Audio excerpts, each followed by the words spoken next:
বর্তমান সরকারের কাছে জনগণের অনেক প্রত্যাশা ছিল। বর্তমান সরকারের কাছে মানুষের অনেক আকাঙ্ক্ষা ছিল।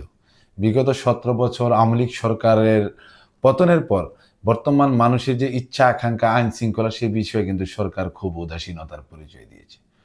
সরকারের সমালোচনা করবে বিরোধী দল, এটা যেমন সত্য চিরন্তন, তেমনি সরকার সমালোচনা সহ করে সমন্বয় করে দেশ ও জাতির কল্যাণে এগিয়ে যাবে, সেটাও চিরন্তন সত্য।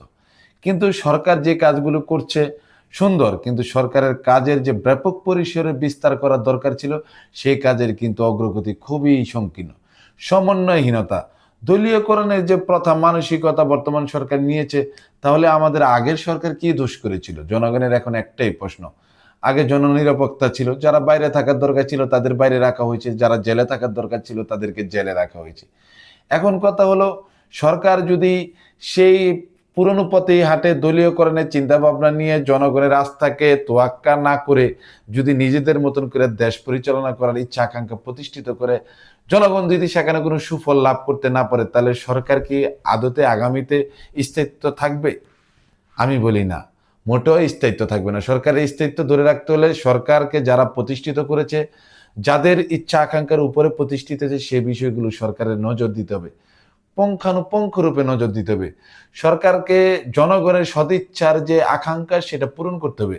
স্বাধীনতার উত্তরকালে এই যে এত বছর চলে গেল, এর ভিতর কোনো সরকারি জনগণের সাথে সম্পৃক্ত, জনসম্পৃক্ত কোনো কাজের সাথে অগ্রগতি অর্জন করতে পারে নাই বলে আমাদের রাজনীতিবিদরা আস্থাহীনতার ভিতরে চলে গেছে এবং মানুষের কাছে পরিহাসযোগ্য।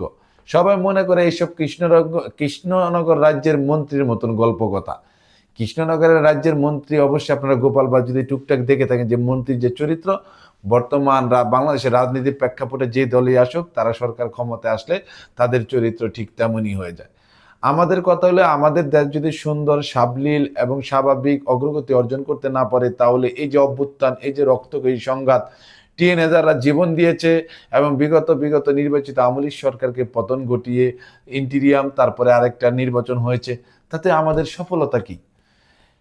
তাতে কোনো সফলতাই মানুষ অনুধাবন করতে পারতেছে না, যার ফলে কিন্তু দিনে দিনে মানুষের ভিতরে ক্ষোভ বাড়ছে, ঘৃণা বাড়ছে এবং সরকারের প্রতি অনাস্থা তৈরি হচ্ছে।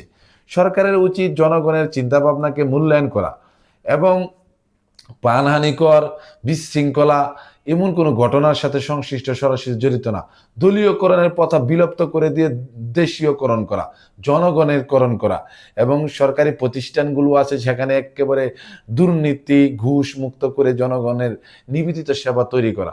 তাহলে জনগণ কিন্তু সরকারের প্রতি একটা ভালোবাসা, আস্থা তৈরি করে রাখতে পারবো। ভালো থাকবেন সবাই। পরবর্তী ভিডিও শুনবেন। কথা ভালো লাগলে লাইক করে, সাবস্ক্রাইব করে, শেয়ার করে সবাইকে জানিয়ে দিবেন। ধন্যবাদ সবাইকে।